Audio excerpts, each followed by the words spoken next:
Nous célébrons ce culte au nom de Dieu le Père et le Fils et le Saint-Esprit. Bienvenue en ce dimanche qui porte le beau nom de Cantate. Habituellement, Cantate sonne joyeusement. Pour le culte des dimanches Cantate, nous accueillions des musiciens en plus de nos organistes et nous profitions de ce joli mois de mai pour chanter davantage et surtout joyeusement. Mais ça, c'est habituellement. Cette année, nous nous souvenons que Dieu reçoit aussi nos chants quand ils expriment notre tristesse ou notre inquiétude. Les cantiques ne sont pas tous joyeux. Ils expriment aussi nos peines. Et nous pensons tout particulièrement aujourd'hui aux familles des 10 000 hommes et femmes décédés dans la solitude de leur chambre d'EHPAD ces dernières semaines, sans personne pour les accompagner au seuil de leur vie. Nos chants, aujourd'hui, se font l'écho de la solitude de nos aînés, confinés chez eux, probablement encore pour un moment. Et que dire de ces cantiques que nous n'avons pas pu chanter pour accompagner nos proches, nos amis, des frères et sœurs de nos communautés, pour les accompagner lors d'obsèques qui n'ont pas eu lieu parce que nos églises sont fermées. Et nous chanterons aussi pour ceux qui sont terrifiés par l'avenir, par la crainte peut-être de ne pas retrouver leur travail. Nos chants cette année ne sont ni légers ni très joyeux. Ils ont la couleur de la compassion pour nos frères et sœurs en humanité et la couleur de l'espérance qui nous vient de Dieu. Quel que soit notre état d'esprit, chantons au Seigneur un chant nouveau, car il a fait des merveilles. Nos chants les plus beaux sont ceux qui expriment la plus triste des pensées. Paroles de poète.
Éternel, je cherche en toi mon refuge, que jamais je ne sois confondu.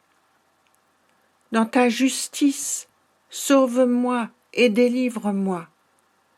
Incline vers moi ton oreille et secours-moi. Sois pour moi un rocher qui me serve d'asile, où je puisse toujours me retirer. Tu as résolu de me sauver, car tu es mon rocher et ma forteresse. J'espérerai toujours, je te louerai de plus en plus. Ma bouche publiera ta justice, ton salut, chaque jour, car j'ignore quelles en sont les bornes. Je dirai tes œuvres puissantes, Seigneur éternel, je rappellerai ta justice, la tienne seule. Ô Dieu, tu m'as instruit dès ma jeunesse, et jusqu'à présent j'annonce tes merveilles. Ta justice, ô Dieu, atteint jusqu'au ciel. Tu as accompli de grandes choses, ô Dieu, qui est semblable à toi? Tu nous as fait éprouver bien des détresses et des malheurs. Mais tu nous redonneras la vie, tu nous feras remonter des abîmes de la terre. Console-moi de nouveau, et je te louerai au son du luth. Je chanterai ta fidélité, mon Dieu. Je te célébrerai avec la harpe, Saint d'Israël. En te célébrant, j'aurai la joie sur les lèvres, la joie dans mon âme que tu as délivrée. Jésus parcourait les villes et les campagnes en proclamant l'évangile de Dieu. Il disait « Le temps est accompli, le règne de Dieu s'est approché ». Alors Seigneur, nous voulons nous placer devant toi avec nos limites, nos fragilités, notre péché. Avec le lépreux qui s'est approché de toi et qui est tombé face contre terre pour t'adresser sa prière. Seigneur, si tu le veux, tu peux me purifier. Avec le centurion dont le serviteur est malade et qui t'arrête pour te demander d'aller le guérir. Seigneur, je ne suis pas digne que tu entres sous mon toit, mais dis seulement un mot et mon serviteur sera guéri. Avec Pierre qui marche sur les eaux, mais qui commence à s'enfoncer quand il voit que les vagues et le vent sont contre lui. Seigneur, sauve-moi. Avec le collecteur d'impôts qui reste au fond du temple et qui n'ose même pas lever les yeux vers le ciel. Mon Dieu, prends pitié du pécheur que je suis. Avec l'aveugle Bartimée qui appelle la guérison et qui crie malgré ceux qui veulent le faire taire. Fils de David, Jésus, aie pitié de moi. Tous ces cris que nous trouvons dans l'Évangile, nous voulons maintenant les faire nôtres. Nous voici devant toi, Seigneur, comme tous ces exclus, ces malades de l'Évangile. Souviens-toi de nous, entends notre prière, sauve-nous. À propos des hommes et des femmes qui sont nés en Égypte ou à Babylone, au pays des Philistins, à Tyr ou en Éthiopie, dans tous les pays d'Europe, à Strasbourg, à Neudorf, à la Méno ou au Neuhof, ou dans d'autres quartiers encore, à propos de tous, Dieu dit « Tous sont nés à Jérusalem ». Nous tous, ce matin, avons des origines, des naissances, des histoires différentes. Mais à chacun d'entre nous, Dieu dit « Aujourd'hui, tu es né dans ma maison. Tu es enfant de mon amour. Tu es le fils, la fille de ma bienveillance. » Que cette annonce te relève, qu'elle te donne l'assurance que Dieu est un Père qui pardonne et qui bénit, qui fait grâce et qui sanctifie. Alléluia.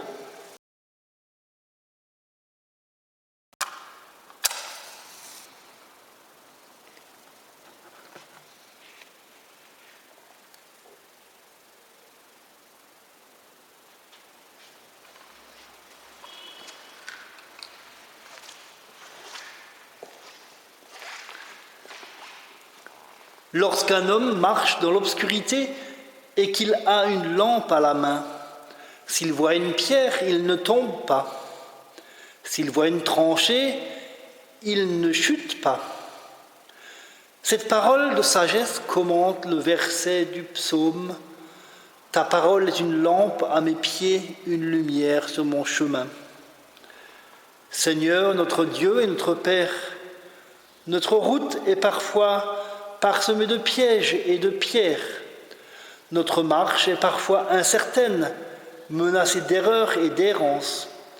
Que ta parole soit pour nous aujourd'hui un phare qui nous montre la direction, une lumière qui nous guide dans l'inconnu, une lampe qui éclaire nos décisions, un flambeau qui annonce ta venue. Amen. Dans l'Évangile selon Luc, nous lisons au chapitre 19, les versets 37 à 40.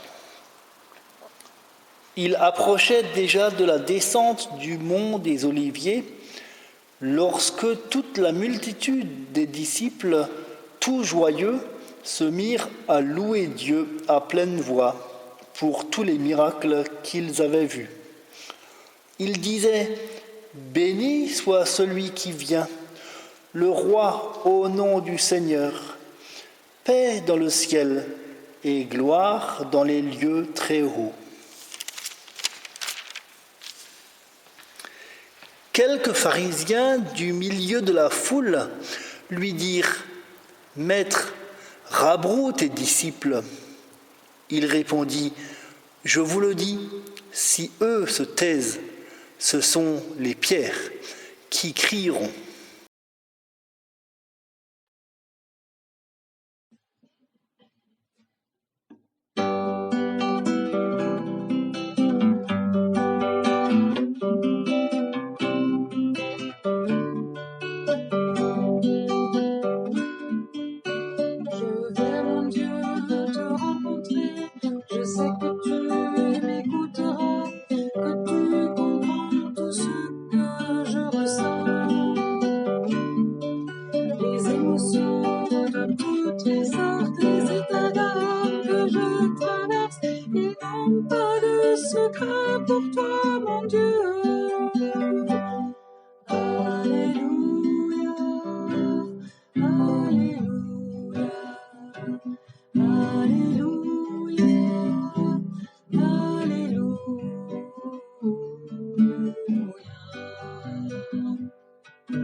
La joie est là, elle vient de toi, mais parfois elle fuit loin de moi.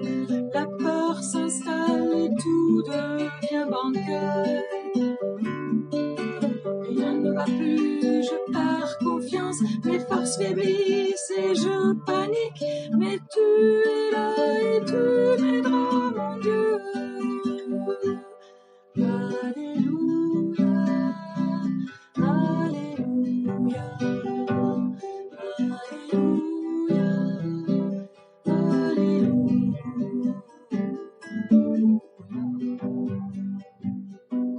Ce confinement, il nous surprend, comme dans des cages, nous sommes des lions.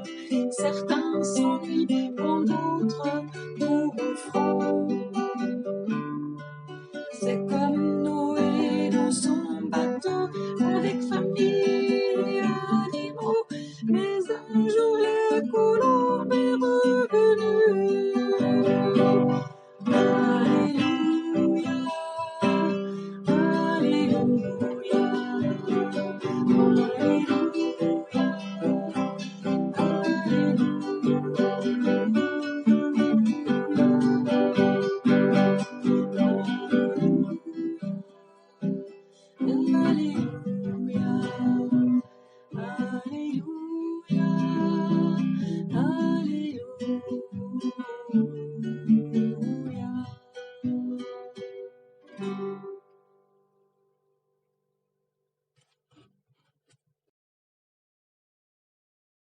second livre des Chroniques, au chapitre 5e.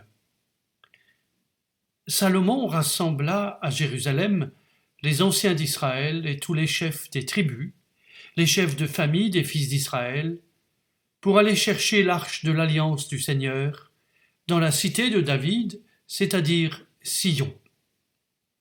Tous les hommes d'Israël se rassemblèrent auprès du roi au 7e mois, durant la fête des tentes. Quand tous les anciens d'Israël furent arrivés, les Lévites se chargèrent de l'arche. Ils emportèrent l'arche et la tente de la rencontre, avec tous les objets sacrés qui s'y trouvaient. Ce sont les prêtres lévites qui les transportèrent. Le roi Salomon et toute la communauté d'Israël qu'il avait convoquée devant l'arche offrirent en sacrifice des moutons, des bœufs. Il y en avait tant qu'on ne pouvait les compter. Puis les prêtres transportèrent l'arche de l'alliance du Seigneur à sa place, dans la chambre sacrée que l'on appelle le Saint des Saints, sous les ailes des kéroubim. Ceux-ci étendaient leurs ailes au-dessus de l'emplacement de l'arche. Ils abritaient l'arche et ses barres. Les barres étaient si longues que l'on pouvait voir leurs extrémités depuis l'arche, devant le Saint des Saints, mais on ne les voyait pas de l'extérieur. Elles y sont encore à ce jour. Dans l'arche, il n'y avait rien, sinon les 2 tables de la loi que Moïse y avait placées au mont Horeb, quand le Seigneur avait conclu alliance avec les fils d'Israël à leur sortie d'Égypte. Alors, les prêtres sortirent du sanctuaire. En effet, tous les prêtres qui se trouvaient là s'étaient sanctifiés, sans observer leur ordre de classe. Les Lévites, les poètes qui étaient chantres, étaient au complet. Asaph, Éman, Yédoutoun, leurs fils et leurs frères, vêtus de lin blanc, se tenaient debout avec des cymbales, des harpes et des cithars à l'orient de l'autel. Il y avait auprès d'eux 120 prêtres sonnant de la trompette.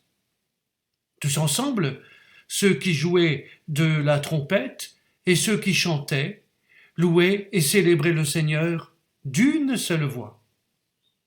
Élevant la voix au son des trompettes, des cymbales et des instruments de musique, ils louaient le Seigneur, car il est bon, éternel est son amour.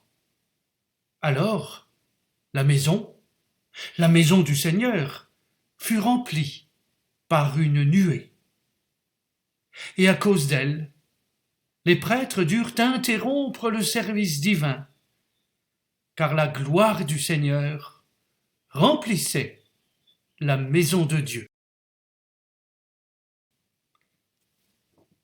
Sœurs et frères, c'est jour de fête aujourd'hui à Jérusalem. Jour de fête parce que le roi Salomon a invité très largement le peuple à venir fêter un événement unique. Oui, puisqu'il s'agit de la fête de la dédicace du temple de Jérusalem.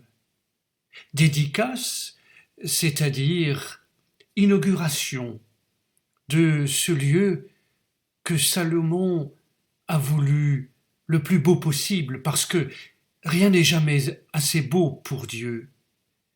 Il a fait venir tant de belles choses des 4 points du monde de ce temps-là, pour que le temple de Jérusalem soit vraiment le lieu d'abord où se rassemble le peuple, mais le lieu où surtout Dieu vient poser son nom, le lieu où Dieu vient habiter au milieu des hommes par l'alliance qu'il a contractée avec son peuple Israël.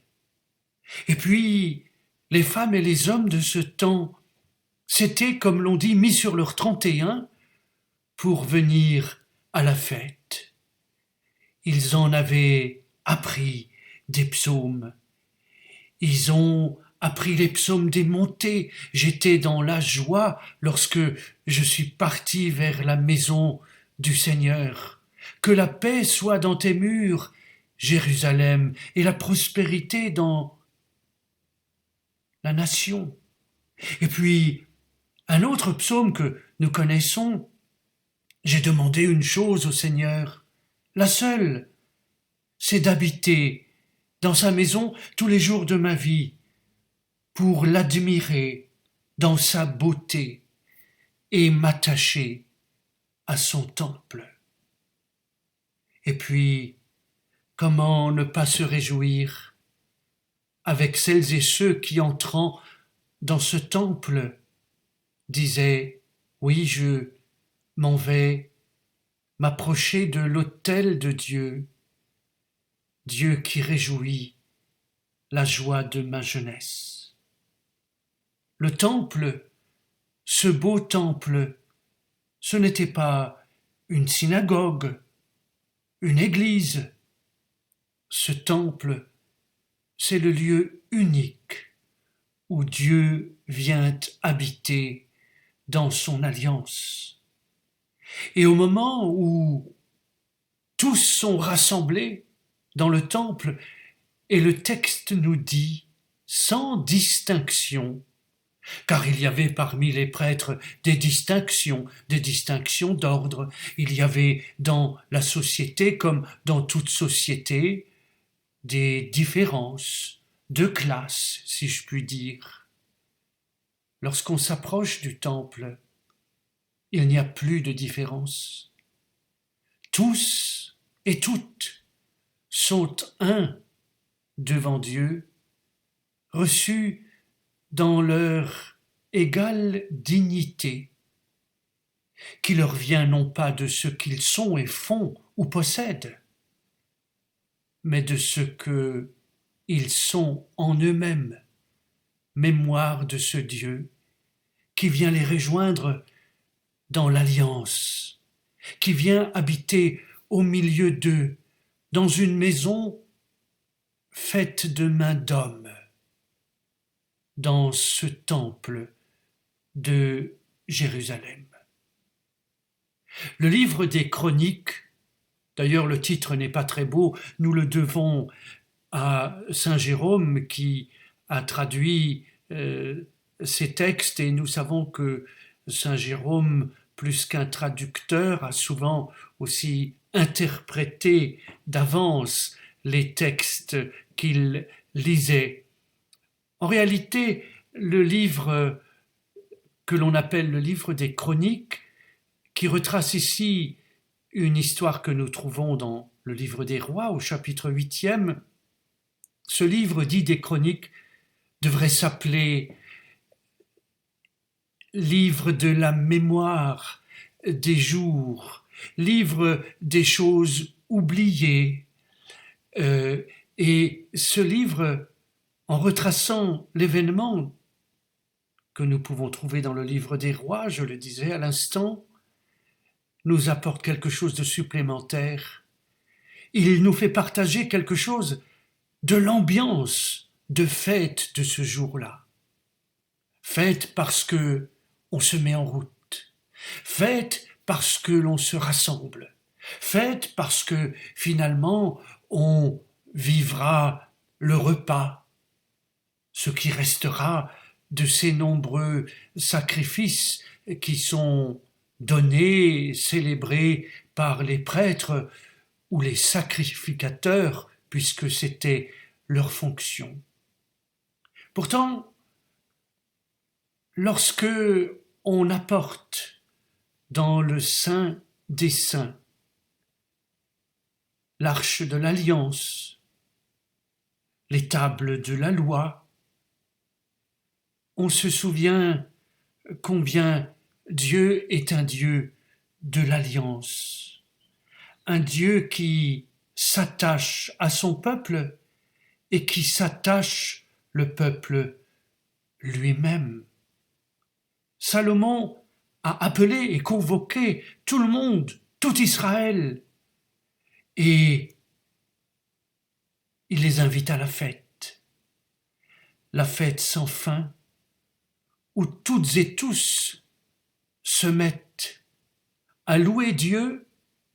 Le texte nous dit d'une seule voix, où ils se mettent à louer Dieu, à chanter sa grandeur, en disant, en chantant, le Seigneur est bienveillant envers nous tous.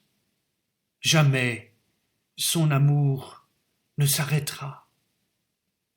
Il est intéressant de remarquer que dans cette parole d'action de grâce et de louange, le chroniste, si je puis dire, qui rédige ce livre des chroniques, ou cette mémoire des choses oubliées, comme je préférerais le dire, fait mention de la poésie, de la musique et de la danse, bref, de cette grande célébration qui se déroule dans le temple.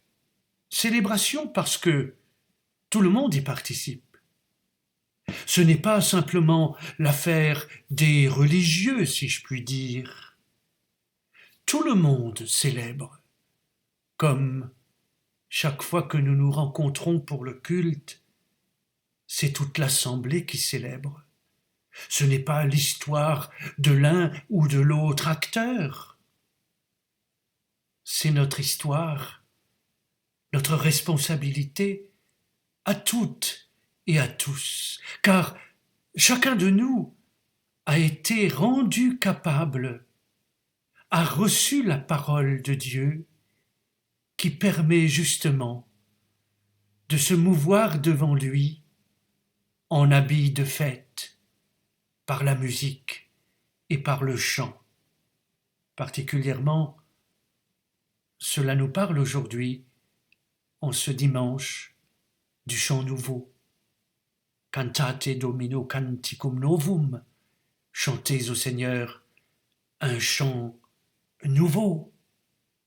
Et nous savons combien la musique et le chant avaient une grande place dans la tradition cultuelle du Temple de Jérusalem et, en général, dans la tradition cultuelle juive. La musique et le chant étaient réservés particulièrement au temple, aux célébrations liturgiques. Il y avait d'ailleurs, si je puis dire, une musique spéciale pour les célébrations liturgiques. Cela n'avait rien à voir avec la variété ou ce que l'on chantait dans le monde d'alors. Il y avait même dans la tradition juive et la manière de cantiler ou de psalmodier les psaumes, il y avait des tons que l'on retrouvera dans le langage musical d'Occident particulièrement, en découvrant ce que l'on a appelé les tons ecclésiastiques. Tant il est vrai que il est quelque chose de réservé pour le temple, pour la liturgie, où la musique et le chant sont moyens de communication, nous le savons bien, des moyens pour nous mettre davantage en relation avec ce Dieu de l'Alliance qui sauve son peuple, qui bénit son héritage. Ainsi, la tradition juive nous apprendra que la plus belle et peut-être la véritable manière de glorifier Dieu, c'est le chant, jouer les instruments et chanter sa gloire en nous rappelant sans cesse que Dieu est bon, qu'il est bienveillant et que sa grâce demeure à jamais. En réalité, il faut bien que nous le découvrions au moment où retentissent les trompettes, la musique, le chant des prêtres, le chant de l'assemblée. Cette assemblée cultuelle nous rappelle que Dieu n'est l'objet de notre culte que s'il est d'abord le sujet qui nous donne le culte. Et la tradition d'Israël avait raison. Rendre grâce à Dieu. Béni sois-tu, Seigneur, d'éternelle gloire, car c'est lui en premier, tout d'abord, qui nous invite, nous convoque et nous offre son service, service divin. Et nous ne pourrons lui offrir notre service que s'il lui-même le suscite et l'ordonne tout d'abord. Vous aurez remarqué, à la fin de notre texte, un beau texte, un texte rédigé, il faut bien le dire, de manière poétique. On nous dit que tous ceux qui louaient le Seigneur, jouaient de la trompette, chantaient, le célébraient d'une seule voix. Cette voix n'est pas monocorde, ni monotone. Cette une seule voix est effectivement une voix symphonique. Car la vérité de Dieu, comme le disait un théologien, est une vérité symphonique, où chaque voix, chaque instrument, chaque être trouve sa place originale, originelle, et sa place unique. Le rédacteur du Chroniste a de l'humour lorsqu'il nous dit que, à cause de cette grande nuée qui célèbre, tout à coup la maison du Seigneur, le temple, est remplie par une autre nuée, celle de la présence de Dieu. Et le chroniste ajoute, à cause d'elle, les prêtres durent interrompre le service divin, car la gloire du Seigneur remplissait la maison de Dieu. Qu'est-ce à dire? N'est-ce pas dire que là où Dieu est présent, là où il remplit une vie, car nous sommes nous aussi son temple, il n'est plus besoin de prêtres, d'intermédiaires, et surtout pas de sacrifices. Il n'est plus besoin d'offrir quelque chose à Dieu pour nous le rendre favorable, puisque la grâce de Dieu est partout première. Ainsi, lorsque nous réfléchissons à nos cultes, nos célébrations, notre liturgie, la question ne sera pas de savoir ce que font les personnes rassemblées. La première chose qui importe, c'est que ce qui nous est offert vient d'abord de Dieu, et nos rencontres sont dons de Dieu pour les hommes. Ainsi, chaque fois que nous nous retrouvons, et peut-être en ce moment où nous sommes tristes de ne pas être ensemble, nos célébrations dominicales traduisent-elles encore davantage quels sont le lieu unique de l'action, de la manifestation de Dieu. Et cette manifestation et cette action de Dieu, souvent, elle passe par ce puissant moyen de communication qu'est la musique. La musique signifie que ce qui est requis ici, lorsque nous nous rassemblons devant Dieu, c'est l'écoute, non la parole, la réception et non l'émission. La musique nous prédispose à l'écoute. Elle nous touche, elle sait nous émouvoir et contribuer par là même à nous désarmer, à nous faire taire devant ce qui reste et ce qui est à entendre. Nous le savons bien. La musique vient enrichir l'espace liturgique d'un élément qui, dans sa nature même, souligne aussi la non-réductibilité de Dieu à une forme d'expression et de représentation donnée. La musique souligne pendant le culte que tout n'est pas que discours et que tout ne s'épuise pas dans le langage et que la foi ne se déploie jamais dans la monotonie ou dans l'univoque, mais dans le symphonique, dans le pluriel, dans la polyphonie.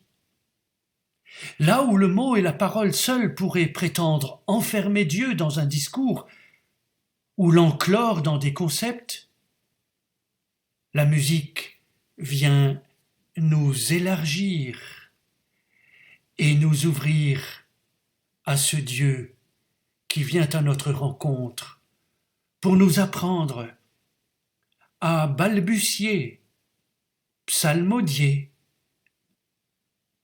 le chant nouveau. Ainsi, quand nous cherchons dans nos célébrations à passer seulement un bon moment ensemble, à réveiller en nous une émotivité religieuse ou esthétique, nous sommes sur le chemin de l'oubli. Il est bon de poser cette question à certaines de nos célébrations aujourd'hui. Lorsque nous nous retrouvons, comme cette immense foule montant vers Jérusalem, nous découvrons que nos célébrations dominicales, que nous appelons un peu malencontreusement du mot culte, ces célébrations, elles sont devant Dieu, en présence de Dieu et par Dieu. Ainsi, il n'est ni anormal ni regrettable que nos célébrations qui se déroulent dans nos églises sont parfois décalées par rapport au vécu. Et ce n'est pas grave non plus si dans son langage, la langue liturgique, dit le mystère de la jonction du ciel et de la terre. Parce que nos célébrations du dimanche, elles sont associées au culte du ciel, comme dit le livre de l'Apocalypse. C'est là le cœur de la spiritualité chrétienne qui a fait dire tant de fois à Jean-Sébastien Bach, au moment où il concluait ses compositions, Soli Deo Gloria. Enfin, tous rassemblés à Jérusalem. Aujourd'hui, nous sommes à Jérusalem. Nous sommes le rassemblement de toutes et tous dans ce monde, sans distinction de classe, de race ou que sais-je encore. Ici, toutes les barrières sociales, générationnelles tombent parce que nous sommes devant Dieu.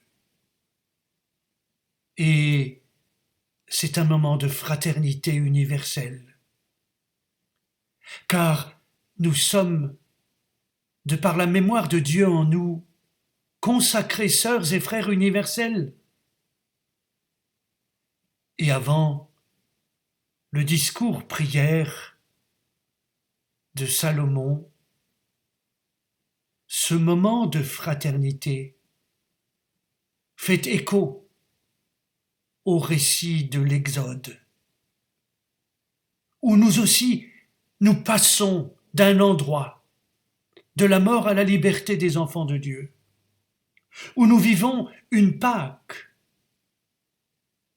et où nous rappelons aussi qu'en ce moment de fête à Jérusalem, Salomon, fils de David, opère le transfert dans le temple de deux symboles, l'arche et la tente de la rencontre. Passer d'un endroit à un autre, d'une situation à un autre. Et c'est l'occasion d'un moment de fête et d'action de grâce. Le temple, lieu de la présence de Dieu. Qui n'a pas eu cette utopie de vouloir, le plus pieusement possible d'ailleurs, assigner Dieu à résidence. Mais Dieu ne se laisse jamais saisir ou enfermer. Il nous précède sur tous nos chemins. Il nous précède dans les difficultés de l'existence et de la vie. Il est le Dieu qui fait alliance, qui nous dit, quelles que soient les situations de notre existence, il marche avec nous et nous ouvre la possibilité de penser le monde, notre vie, autrement. Et pour cela, il vient nous offrir sa présence. Il n'y a plus de temple à Jérusalem. Il n'y a plus de temple du tout. Même si nous n'avons pas forcément la meilleure idée en appelant nos églises protestantes des temples, mais c'est un autre débat. Il n'y a plus de temple. Pourtant, si, il n'y a qu'un temple. L'apôtre Paul nous le rappelle. Le temple de Dieu, le temple vivant de Dieu, c'est désormais l'homme. Et c'est là qu'il faudra aller à la rencontre de Dieu, dans le service de l'humain. L'humain devenant dans nos engagements politiques, économiques, sociologiques et même religieux, la norme ultime. Alors oui, en ce dimanche cantate, le chant nouveau devient quelque peu révolutionnaire. Et ce chant voudrait nous entraîner dans sa danse, dans sa force de conviction. Et j'évoque ici un philosophe protestant, Denis de Rougemont, qui, au soir de sa vie, écrivait « Chrétiens, retournez aux catacombes. Vos chants traînants, vos assemblées sans joie, tout cela sera balayé. Il ne vous restera plus que la foi. C'est là que le combat commence. Il vous restera la foi. Oui, cette foi nous reste. Elle nous fait tenir. Elle nous fait passer à travers les déserts, les doutes, les angoisses. Elle est cette petite mélodie, en langage musical, je dirais ce leitmotiv, cette passacaille, ce rythme obstiné, cet ostinato, qui nous fait toujours avancer du côté de l'espérance. Et ce chant nouveau, qui est le chant révolutionnaire, c'est cette levée en masse de femmes et d'hommes que nous sommes, pour croire en Dieu, au Dieu de la vie, au Dieu de notre vie commune et partagée, au Dieu qui a pour ce monde un projet de renaissance, de bonheur. Alors, chantons. Chantons bien.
Seigneur, en ce jour où l'Église nous invite à te chanter de manière nouvelle, que nos voix se joignent à celles des anges.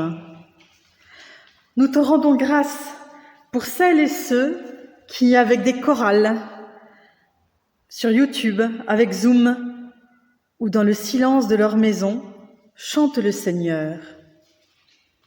Nous te rendons grâce pour les compositeurs et les poètes, les musiciens et les chanteurs qui offrent leur talent pour faire monter à Dieu notre prière. Nous te rendons grâce pour celles et ceux qui, malgré leurs épreuves dans la vie, n'ont pas perdu leur voix.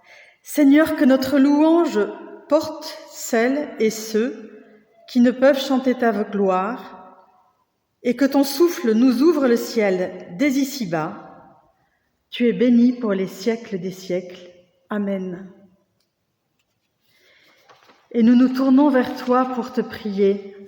Notre Père, qui es aux cieux, que ton nom soit sanctifié, que ton règne vienne, que ta volonté soit faite sur la terre comme au ciel. Donne-nous aujourd'hui notre pain de ce jour, pardonne-nous nos offenses, et ne nous soumets pas à la tentation, mais délivre-nous du mal. Car c'est à toi qu'appartiennent le règne, la puissance, la gloire, au siècle des siècles. Amen.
Vous qui êtes choisis, sanctifiés, aimés par Dieu, ayez donc des sentiments de miséricorde.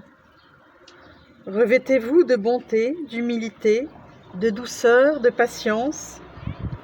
Supportez-vous les uns les autres, et si quelqu'un a grief contre l'autre, pardonnez-vous mutuellement, comme le Seigneur vous a pardonné. Faites de même vous aussi.